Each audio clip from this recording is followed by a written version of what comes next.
Pode ser, irmãos. Prazer imensurável estar aqui com os irmãos essa noite tão maravilhosa que o Senhor proporcionou para as nossas vidas. Você está feliz? Você pode dizer amém, irmão? Amém. Glória a Deus. Abra sua Bíblia no Evangelho segundo escreveu João, capítulo 20.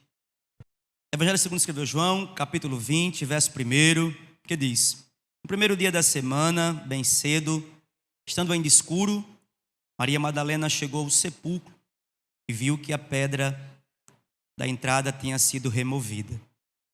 Então correu ao encontro de Simão Pedro e do outro discípulo, aquele a quem Jesus amava, e disse: tiraram a pedra do sepulcro e não sabemos onde colocaram. Pedro e o outro discípulo saíram e foram para o sepulcro.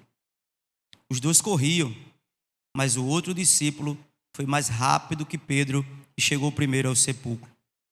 Ele se curvou e olhou para dentro, viu as faixas de linho ali, mas não entrou.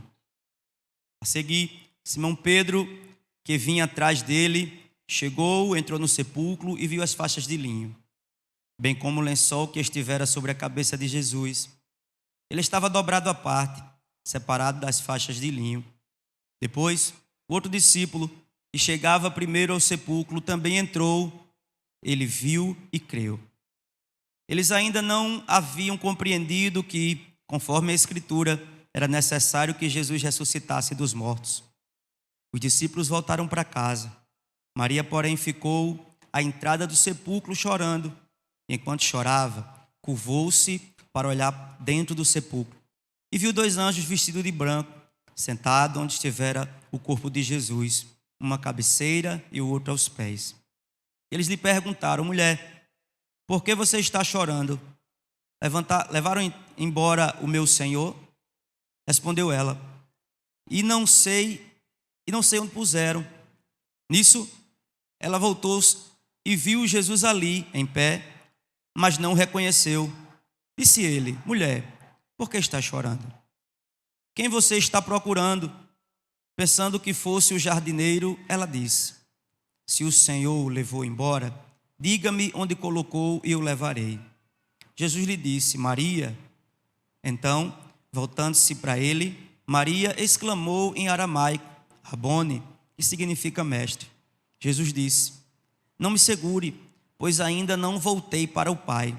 Vá, porém, a meus irmãos e diga-lhes: estou voltando para o meu Pai e Pai de vocês, para o meu Deus e Deus de vocês. Maria Madalena foi e anunciou aos discípulos: eu vi o Senhor, e contou o que lhe dissera. Ao cair da tarde daquele primeiro dia da semana, estando os discípulos reunidos, as portas trancadas, por medo dos judeus, Jesus entrou, pôs-se no meio deles e disse: paz seja com vocês. Tendo dito isso, mostrou-lhes as mãos e o lado. Os discípulos se alegraram quando viram o Senhor. Novamente Jesus disse: paz seja com vocês. Assim como o Pai me enviou, eu vos envio. E com isso, soprou sobre eles e disse: recebam o Espírito Santo. Se perdoares os pecados de alguém, estão perdoados. E se não perdoares, não estão perdoados. Amém, irmãos? Amém, irmãos? Amém. Bem, você está comigo aqui. Queridos, o contexto dessa palavra, eu fiz questão de ler por inteiro, é que a notícia que Jesus estava vivo começou a espalhar-se, primeiro de forma muito tímida e depois com bastante entusiasmo. Nem mesmo os discípulos creram em alguns relatos. O exemplo dele é que Tomé exigiu provas. Essa narrativa ocorre no dia da ressurreição, um domingo, após a crucificação que teria sido na sexta-feira. Cristo ressurreto aparece em algumas ocasiões. Apareceu a Maria Madalena, às outras mulheres, a Pedro, aos discípulos no caminho de Emaús, aos demais discípulos, com exceção de Tomé. No domingo seguinte à ressurreição, os discípulos voltaram a se encontrar. Dessa vez, Tomé estava presente. Era um final do domingo, era um final de semana, um domingo. Na verdade, o início. Os discípulos se encontravam, como diz a leitura, trancados por medo dos judeus. Quando de repente Jesus entra naquela reunião de forma milagrosa, não sabemos se ele ultrapassou as paredes ou as portas que estavam trancadas. Porém, nós sabemos de algo: não existem portas fechadas quando Jesus tem um propósito de impactar corações com a sua presença. Agora Jesus, ele está diante dos discípulos. É essa narrativa. Homens comuns, separados por ele mesmo para serem seus alunos, sendo ele o mestre ou o professor. A finalidade central de Jesus estar nesse momento com os discípulos era comissioná-los à missão. Os discípulos precisavam entender que todo o tempo que eles foram treinados no ministério de Jesus, foram preparados para esse momento de agora em diante. Esse discurso de Jesus era o discurso de despedida, que ele seria ascendido aos céus. Porém, na narrativa bíblica vai dizer que o encontro de Jesus, por mais sobrenatural que fosse, os discípulos tinham um sentimento, que esse sentimento não podia fazer parte da missão que eles seriam desempenhados pelo Senhor. E esse sentimento era o medo. Diga comigo, medo. Kalani falou aqui um pouco sobre medo. E um pouco do enredo da mensagem que eu venho trazer nessa noite vai falar sobre medo. Eu queria que você mentalizasse os seus medos, seja ele qual for. Desde medo de uma barata, como minha filha que está aqui, aquele temor que você diz: Senhor, tudo menos isso. Esse medo, ele estava pairando sobre a vida dos discípulos, de um certo ponto, que homens ousados com Jesus se encontravam trancados e amedrontados. O medo, querido, é um sentimento que em alguns momentos nós dizemos que ele é necessário. Pastor, o senhor disse agora que era ruim, agora diz que o medo é necessário. Sim. Quando nós temos algum medo de se expor a riscos, a perigos na vida, esse medo, ele é interessante, ele é necessário. Um exemplo é um profissional eletricista. Ele tem que se expor a mover cabos elétricos de 13.000 volts. O medo que ele tem não lhe impede de exercer sua função. O medo que ele tem lhe dá cautela e segurança de se expor ao perigo e sair ileso. Quem me entende diz amém? Porém, o medo dos discípulos era diferente. O medo dos discípulos, irmãos, ele estava ali causando uma paralisia. O medo da missão, de não cumprir a missão que Jesus nos deu, pode nos acarretar em resultados indesejados. O medo, querido, tem a capacidade de nos paralisar e nos trancar em prisões em nossa mente. E um dos frutos do medo é a sensação de incapacidade. Jesus, quando vem caminhando sobre a tempestade, Pedro é convidado por Jesus, depois de um diálogo ali encontrar, trocar passos sobre as águas. E a Bíblia vai dizer que Pedro até caminha um pouco, mas quando o medo predomina o seu coração, ele começa a afundar. E o que seria algo apoteótico para Pedro, correr sobre as águas, lhe gerou um pouco de frustração. Quem me entende diz amém, irmão. O medo, ele pode reconfigurar a vida de um valente de Deus. A Bíblia vai nos dizer, no livro de 1 Reis, a história de Elias, o tesbita.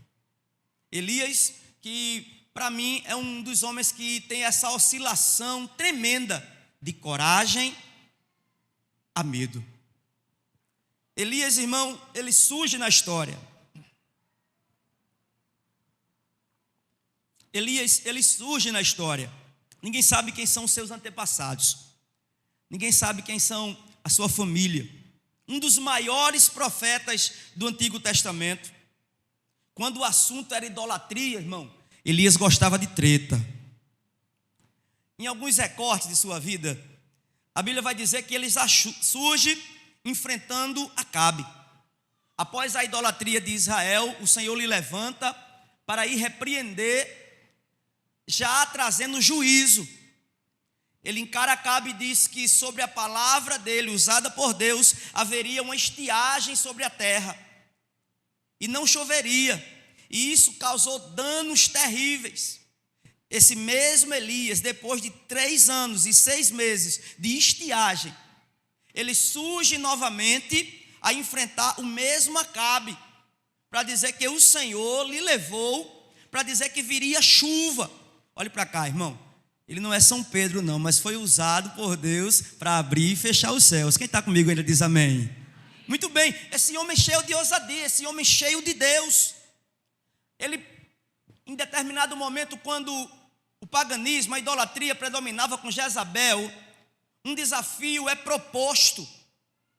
Elias, como profeta do Deus vivo, vai encarar 450 profetas de Baal e 400 profetas de Acera. E esse fato, ele é fantástico, com uma ação apoteótica. Talvez você conheça a história, mas eu gosto dos detalhes. A Bíblia vai dizer que é proposto um desafio de prestar um holocausto, um sacrifício ao Senhor, e o Deus que respondesse com fogo lá no Monte Carmelo, esse seria conhecido como o Deus vivo. E a história vai dizer, irmão, que no montar daquele altar, Elias, os profetas de Baal montam deles, eles montam de cá. A Bíblia vai dizer que os profetas de Baal se revezavam, clamando a Baal para responder com fogo. Eles se cortavam, eles cantavam, faziam seus rituais. E Elias, pelo outro lado, porque quem é cheio de Deus é cheio de autoridade. Quem está crendo disso diz amém. Deus quer dar a essa geração a autoridade do Espírito Santo.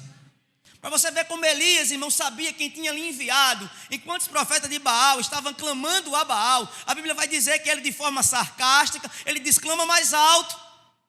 Talvez Baal está dormindo. Ou então ele saiu, ele teve outra coisa para fazer. E Baal não responde. Até que chega a vez de Elias. E eu gosto desse detalhe. Elias, o desafio era para que o Deus respondesse com... Quem está comigo?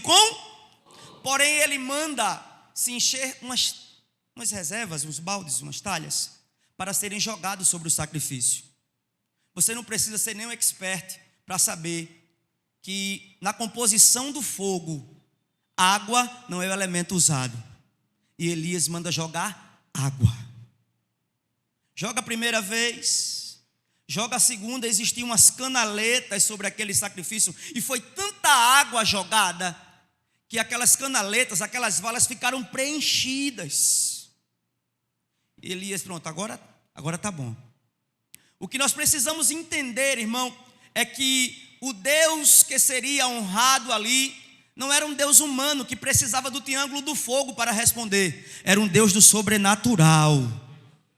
Elias, por sua vez, a Bíblia vai dizer que ele coloca sua cabeça entre os joelhos, ora ao Senhor, e o Senhor responde com fogo, como uma língua, uma coluna de fogo desce dos céus de alto a baixo e consome todo o sacrifício, respondendo a Elias que tinha Deus em Israel.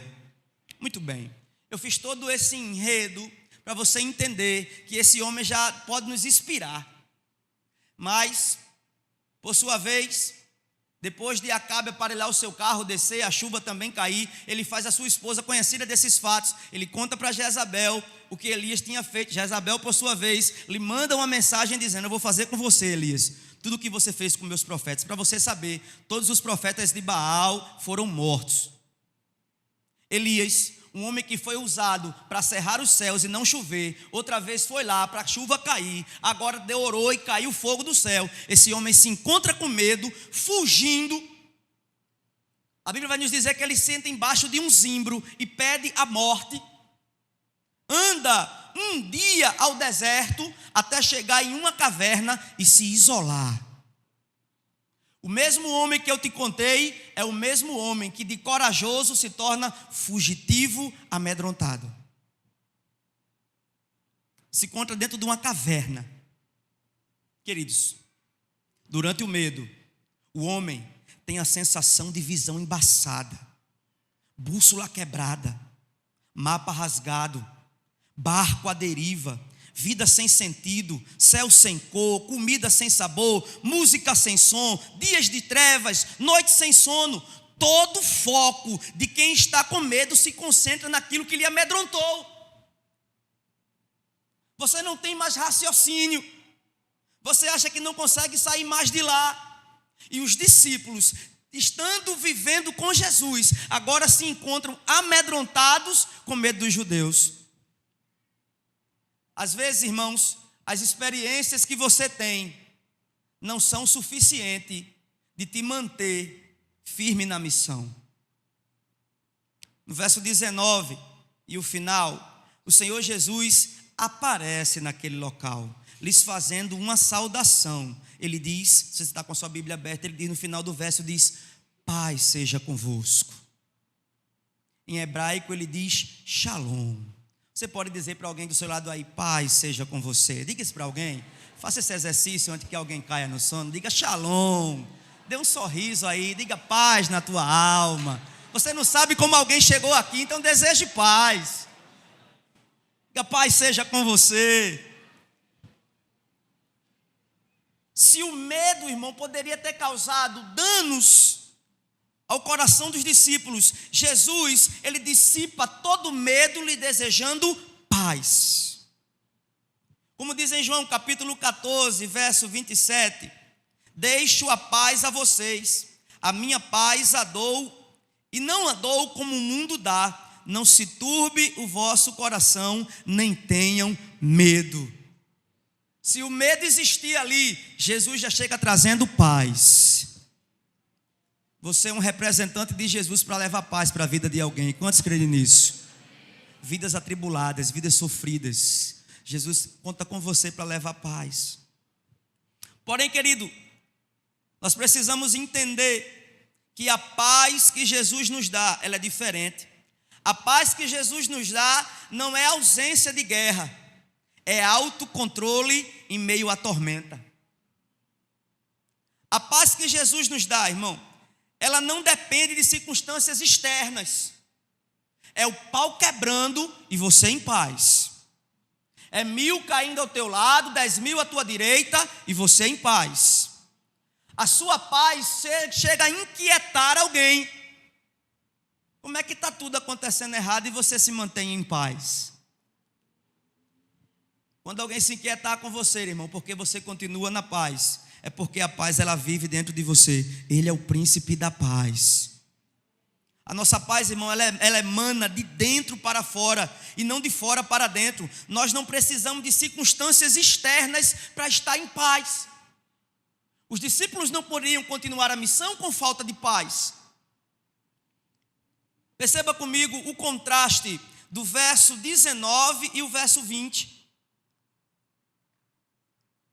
No verso 19, os discípulos terminam trancados e amedrontados.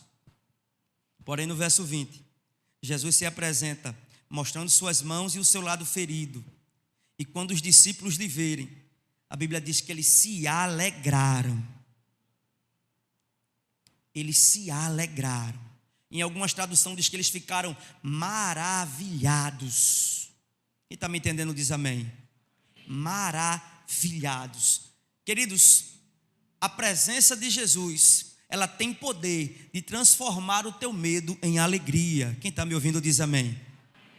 Eu não sei qual é a origem do teu medo, mas eu posso te dizer que Jesus ainda continua sendo o melhor remédio. E isso é inversamente proporcional. Quanto maior for o teu medo, menor é a presença. Quem está me entendendo diz amém. Quanto maior for a presença do Senhor em tua vida, menor será o teu medo até ser transformado em coragem. Não tenha medo de viver aquilo que o Senhor quer que você viva.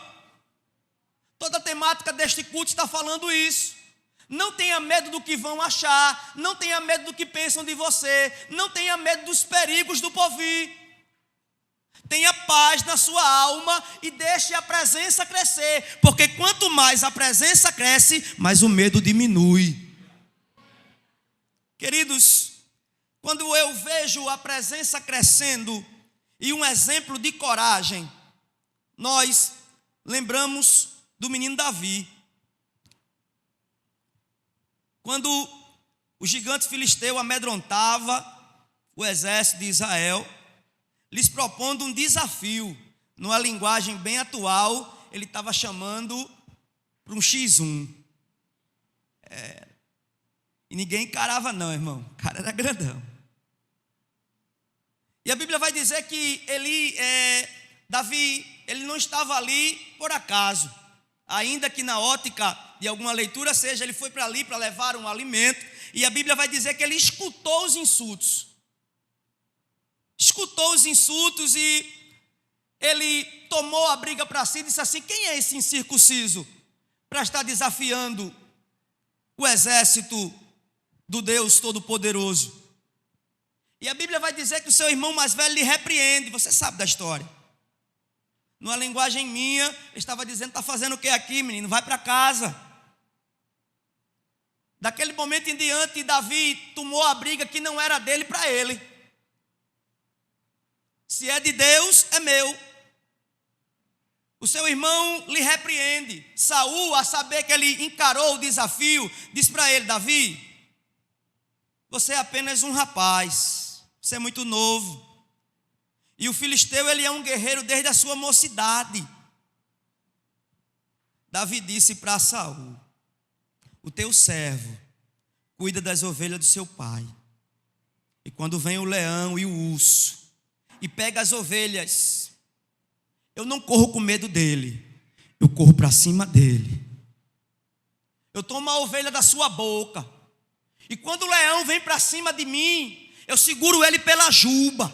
Eu dou-lhe golpes até matá-lo.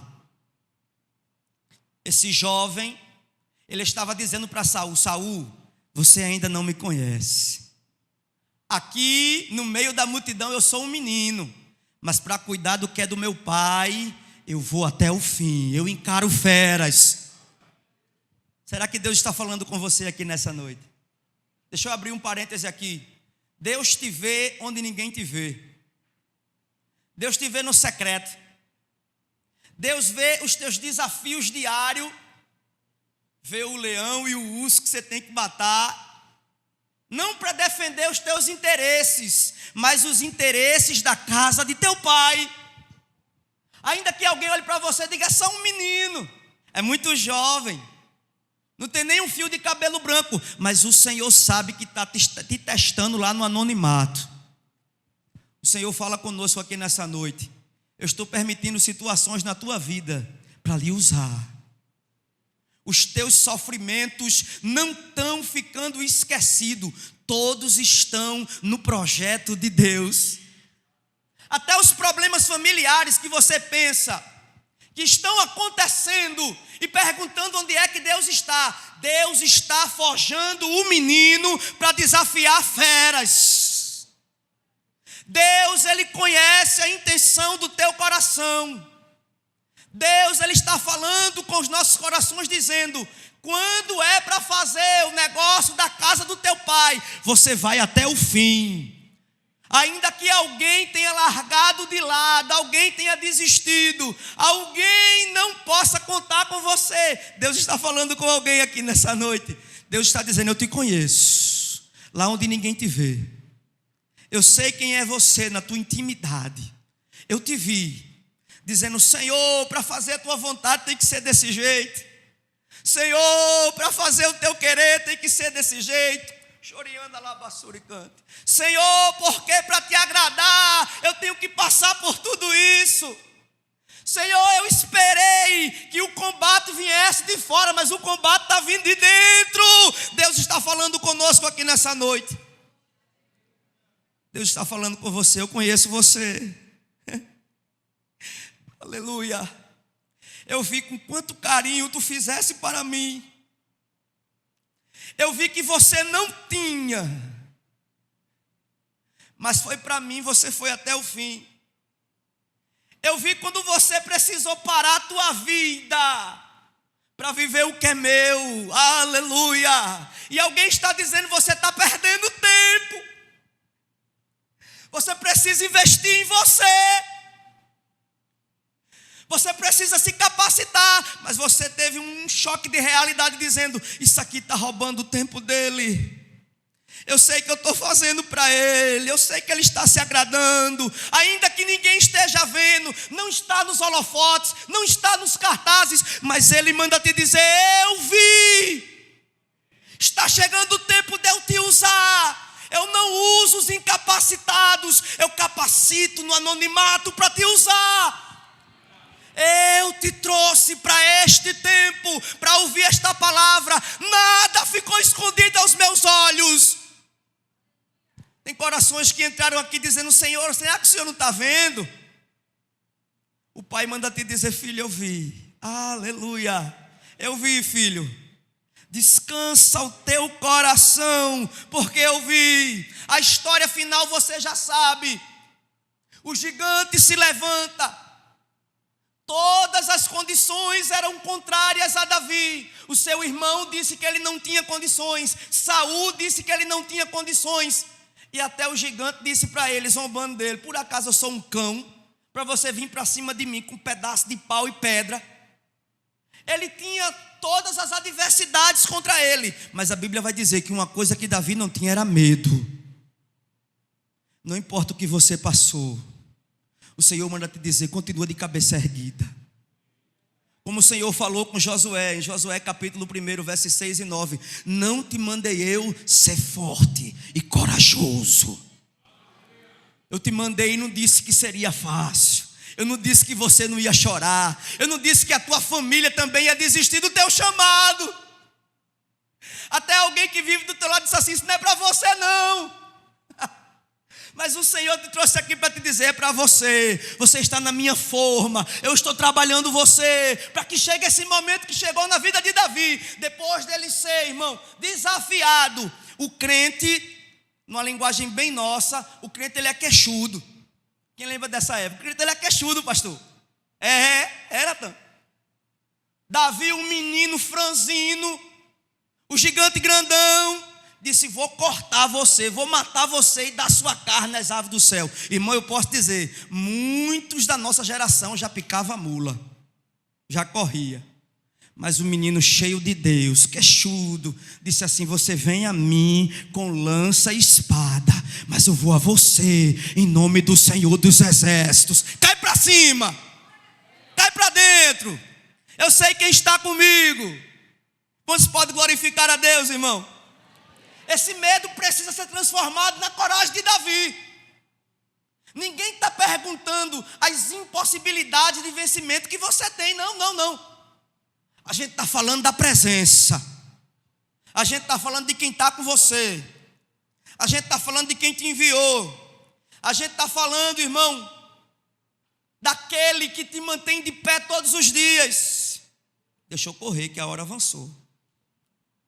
E nós sabemos, irmãos, que os gigantes diários sempre vão se levantar, para que você não venha viver o propósito de Deus. Mas você precisa saber, como está escrito em 1 João capítulo 4, verso 4, só a parte B: maior é o Espírito que está em nós do que o que está no mundo. Quantos aqui são templo e morada dele, irmão? Quantos aqui recebem essa coragem para desafiar seus desafios?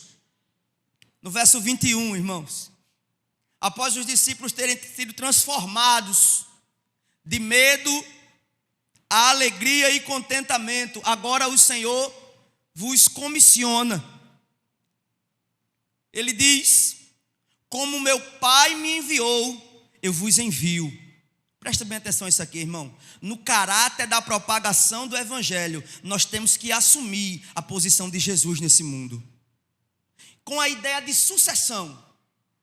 Como Moisés recebeu a missão de levar o povo à terra prometida e foi sucedido por Josué. Como Elias recebeu o ministério profético e passou para Eliseu, o Senhor Jesus recebeu de Deus Pai, passou para os discípulos, e esse evangelho tem se mantido genuíno e chegou a mim e a você. Agora é a nossa vez. Agora é a nossa vez. Precisamos entender, irmão, que ser sucedido sem ter sucessor é fracasso. Quantos estão me ouvindo? Diz amém. É fracasso. De que forma nós temos passado adiante o evangelho que recebemos de nossos pais? De que forma nós temos levado a boa nova de salvação a esse mundo perdido? Mesmo nós sendo cheios de defeitos, de falhas, Ele nos escolheu, irmão. Devemos olhar para a velha guarda que está sendo jubilada e tranquilizá-los dizendo: agora é a nossa vez. Quantos estão me ouvindo? Pode dizer amém, irmão. Grandes homens de Deus pisaram aqui nesse lugar, e agora somos nós que estamos aqui. Em breve você estará dizendo: quantas coisas eu aprendi com meu velho pastor, quantas coisas eu aprendi com meu líder, quantas coisas eu aprendi no meu grupo de vida. Não desprezes esses começos, porque é o novo tempo de motivar uma geração que irá nos suceder. Quantos aqui estão me ouvindo? Pode dizer amém. A igreja de hoje, irmão, é a sua igreja, e hoje quem lidera será sucedido por você. Quando a gente olha para um dos missionários mais bem-sucedidos da nossa igreja, Rui Valim, não tem como olhar para a sua história e não ser motivado a fazer muito mais do que você já fez. Você já parou para pensar que você vai daqui uns dias sentar no lugar daquele que te ensina? Você já parou para pensar que vai ser você que vai tomar decisões que hoje estão tomando por você? Você já parou para pensar que os pais de vocês que estão aqui ficam olhando para vocês com os olhos brilhando, dizendo: eu estou tranquilo? Deus está levantando a nova geração. Cadê essa nova geração? Está aqui. Vai ser você, irmão, que vai continuar a história. Vai ser você que vai continuar a história. Queridos, e por fim, a Bíblia vai dizer que após ter comissionados, o Senhor soprou sobre ele, em suas narinas, o Espírito Santo. É bem interessante lembrar que na primeira criação, Deus Pai soprou nas narinas físicas o homem para serem criados. Mas o sopro de Jesus na nova criação lhe deu vida espiritual. Como o primeiro sopro de Deus lhe deu vida física, o sopro de Jesus lhe deu vida espiritual. Ora, daquele momento em diante, os discípulos deixavam de ser homens naturais e viver intensamente imersos no sobrenatural. Mas o sobrenatural, irmão, não é um exibicionismo próprio, e sim um potencializar de Deus, das suas características dele, para fazer Cristo conhecido às nações. Quantos estão me ouvindo? Diz amém. Desse momento em diante, a vida dos discípulos nunca mais foram a mesma. Eles estavam prontos para ter sua vida mudada, e através da vida deles, outras vidas serem mudadas. Viver cheio do Espírito Santo, irmão, é tudo que você fizer está alinhado com a vontade dele. Quem está me entendendo diz amém. É tudo está no centro do seu querer. É o que ele quiser para você, você querer. Ele quer contar com você nesse tempo. Já que o nosso tempo é tão pequeno, precisamos ser oportunistas. Quem me entende diz amém. Precisamos ser oportunistas. A nossa geração, irmão, ela não era tão acadêmica como a atual. Então a gente não tinha muito tempo de Deus sendo roubado por nossos estudos. A gente no máximo largava do trabalho e ia para a igreja. A geração de vocês, muitos têm que trabalhar e estudar, e deixa cansativo demais, e deixa exausto demais. Então, o que é que eu faço, pastor? Eu paro de estudar? Não, mas as oportunidades precisam ser usadas com oportunismo. O que é que o senhor quer dizer, pastor? Experimenta levar teu violão para a escola, se puder. Quantos músicos da casa do Senhor estão aqui? Essas irmãs que cantam lindo para Jesus. Experimenta no intervalo, com 2 crentes da tua sala, cantar um louvor. Experimenta convidar aquele amigo promíscuo, que até falando dá dor no ouvido, para participar do teu grupo de vida. Aquela amiga perturbada que você tem, que só faz despejar problema em cima de você. Sabe por que acontece isso? Porque Cristo está levando você a ela para dizer: ainda tem solução. Experimenta na academia, aquele shapeado que está tomando Danone. Ei, varão, se tu riu, chama para cá, para ele querer dividir o peso do altar aqui contigo, fazendo a obra, conhecendo Cristo. Eu fui aqui, irmão, e eu vi aqui no intervalo. Eu quero glorificar a Deus pela vida dos idealizadores do culto. Porque tinha duas jovens dizendo aqui está muito massa. Gostei demais daqui, me traz de novo. Você percebeu que o reino continua vivo? Talvez as estratégias mudaram. Até o estereótipo dos pregadores também mudaram. Os pastores antigamente era tudo gordinho, né? Agora é tudo no shape, pai. Mas o Espírito Santo continua sendo o mesmo, potencializando você, levando você aos carentes e perdidos. Do seu jeito, da sua forma, Cristo quer usar o pouco tempo que você tem para ir de encontro a alguém. Ah, pastor, eu não tenho oportunidade. Não, tem sim. A partir de agora, diz: Senhor, abre os meus olhos para as oportunidades. Tem a oportunidade de você chamar uma galera para cá, irmão. De você convidar muita gente para conhecer ao Senhor. Eu já estou concluindo. Com a vida cheia do Espírito Santo, no livro de Atos, vai nos inspirar de vários personagens. A Bíblia vai dizer que, cheio do Espírito Santo, após a descida apoteótica de Pentecoste, a Bíblia vai dizer que Pedro prega e cerca de 3.000 almas se convertem. Em outro momento, Pedro e João estavam presos, e quando foram soltos, a Bíblia vai dizer que eles, cheios do Espírito Santo, fizeram uma oração naquele lugar, e aquele lugar tremeu. Uma vida cheia do Espírito Santo, irmão, evidencia a pregação do Evangelho e faz você pregar com ousadia. Quem está me entendendo diz amém. Na minha época, vou usar esse de época, né? Na minha época, a juventude, a gente tinha um pregador favorito.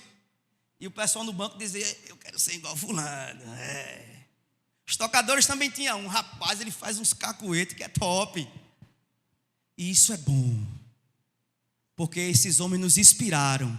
E agora é a sua vez de inspirar essa geração a conhecer a Cristo. A conhecer a Cristo.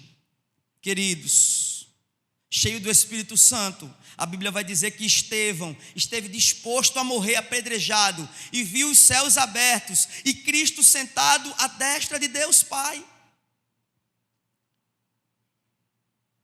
Eu estou concluindo esse pensamento, mas eu queria dizer para você: uma vida cheia de Espírito Santo, ela não é contagiada, ela tem poder de contagiar. E isso é bem propício de falar agora, sabe por quê? Porque existe um ditado popular chamado: Maria vai com as outras, só que ela não é você. Você não é influenciado, cheio do Espírito Santo, é você que influencia. Quem está me entendendo diz amém. Cristo te chamou para influenciar os perdidos. No teu ciclo que você está inserido, Cristo conta com você. Cristo conta com você, irmão, para apresentar a este mundo caótico que ainda existe solução, que ainda existe saída. E é bem característico agora nós falarmos sobre isso, sabe por quê?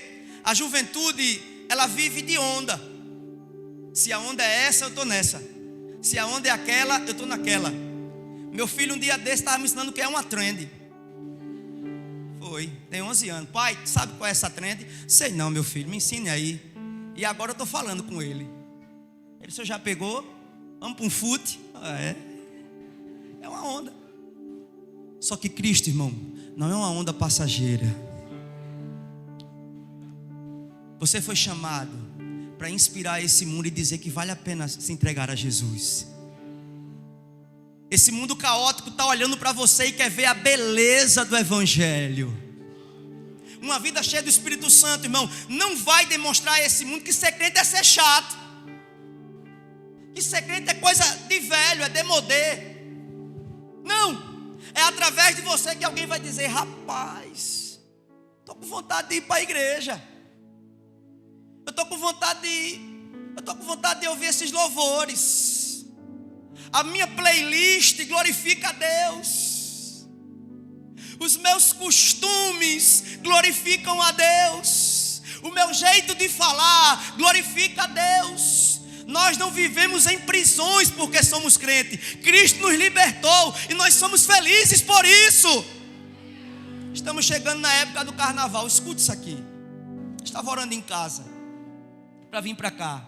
E quantos dos amigos de vocês já estão preparados para a depravação? Já estão preparados para se embriagar, se drogar, se lançar à nudez, se prostituírem? Você experimentou em ser um agente de Deus e salvar essa vida antes que ela mergulhe no carnaval? Você experimentou em patentear uma alma, você dizer assim: o meu amigo sou eu que vou ganhar, a minha amiga sou eu que vou ganhar, eu vou permitir que o Espírito Santo use a minha vida para que ela se achegue a Deus. Eu não sou a vergonha do Evangelho, eu sou palco da sua glória.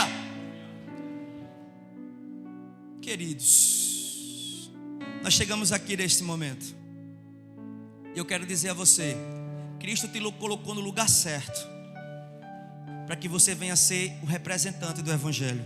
O que faremos agora que é a nossa vez? Você precisa tomar a responsabilidade. Se fosse no futebol, você é o novo Neymar. Cristo conta com você. Cristo conta com você para que as nações sejam impactadas. Eu queria convidar você a ficar de pé. Os gregos diziam: o que você faz em vida ecoa na eternidade. O que é que você está escrevendo para a sua vida? Qual é o derramado Espírito que você tem apresentado a este mundo? E com a autorização do pastor, aqui já foi falado durante o dia, Deus tem um arsenal para você, um arsenal bélico, para você pelejar contra os negros batalhões. Através dos dons, o Espírito Santo quer usar você. E se tem uma estatística que me inquieta, é que alguém tem dito que os dons cessaram. Eu fico triste quando leio algum relatório e diz assim: batismo com o Espírito Santo. Não tem. Era comum na geração passada os dons serem manifestos. Era uma evidência da sua presença. A nossa igreja, ela continua sendo pentecostal. Quem crê nisso diz amém. Nós aqui somos revestidos para pelejar lá fora. Eu queria convidar você, se você puder, a vir aqui na frente e toda essa igreja orar por você. Você que quer ser uma potência de Deus, você que quer ver seus dons aflorarem de uma forma que vai alcançar vidas. Se você puder, eu convido você aqui na frente. Eu quero orar por você, junto com a igreja. Não importa, saia do seu lugar. Saia do seu lugar. E eu queria que agora você não viesse com nada te prendendo. Você abrisse seu coração e você dissesse: Senhor, o que eu alcancei, que seja só o início. Eu quero romper, Senhor, com esta multidão. Eu quero apresentar o Senhor com clareza, como o Evangelho suportou mais de 2000 anos de perseguição. Agora é a minha vez, Senhor. Se os pastores puderem vir aqui na frente, feche os teus olhos agora. Oh Espírito Santo, Consolador de minha alma, você que está dizendo: será que eu saio do meu lugar? Saia. Pai, aqui está a geração que muitas vezes tem sobre seus ombros a desconfiança, se são ou não capazes, se são ou não, Senhor, os que serão usados. Pai, eu te peço nesta hora, visita cada coração, Senhor. Ah, Deus, nós cremos que é em Ti, Senhor. É em Ti que a nossa vida tem sentido. Aleluia. Nós cremos, Senhor, que todo sofrer e o penar dessa vida desencadeia em Teus planos. Aleluia. Eu creio, Senhor, que essa geração, ainda que alguém da própria família não acredite mais, mas são eles, Senhor, que o Senhor vai usar. São eles, Senhor, que o Senhor vai usar. É essa geração, Senhor, que vai alcançar os lugares que nós ainda não alcançamos. É essa geração, Senhor, que vai ser usada. Pai querido, pela Tua infinita misericórdia, eu te peço agora, Senhor. Eu te peço agora, Senhor, como Tu potencializasse lá em Atos 2. Chorianda labassuricante. Espírito Santo, eu te peço, preenche os vazios da alma. Tenha liberdade agora, tenha liberdade agora. Enche, Senhor, agora da Tua presença. Pai querido, eu creio que o Senhor capacita para usar, e não tem como desafiar este mundo sem estar cheio, sem estar imerso. Senhor, enche nessa hora. Enche, Senhor, até transbordar, Pai. Enche cada coração que crê agora, Pai querido, que chora. Cada vida, Senhor, que se derrama, Pai, agora eu te peço, Senhor, que haja manifestação dos dons. Que haja manifestação dos dons, Senhor. Que essas vidas possam alcançar outras vidas. Que essas vidas possam alcançar outras vidas. Desce aqui agora, Senhor, com Teu Shekinah. Desce aqui agora, Senhor, com Teu Shekinah, com a Tua presença. Desce com a Tua presença, Pai querido. Desce com a Tua presença, Pai querido, agora. Desce com a Tua presença, Pai querido. Vai, Senhor, agora, fazendo a Tua vontade nos corações. Enche, Senhor, com a Tua presença agora. Enche, Senhor, com a Tua presença agora. Transborda, transborda, Senhor. Transborda, Pai querido. Transborda, Pai querido. O Deus que derruba as muralhas, das estéreo faz mães e seja filhos. cheio do Espírito Santo agora. É o mesmo que bradado. Transborde agora. Eu sou contigo. Transborde agora. Deus tem um caminho aberto pelas águas. Faz romper muitas fontes em meio ao deserto. Haverá nuvens que trazem chuvas de bênçãos. Ouçamos, Deus te dá escape e livra.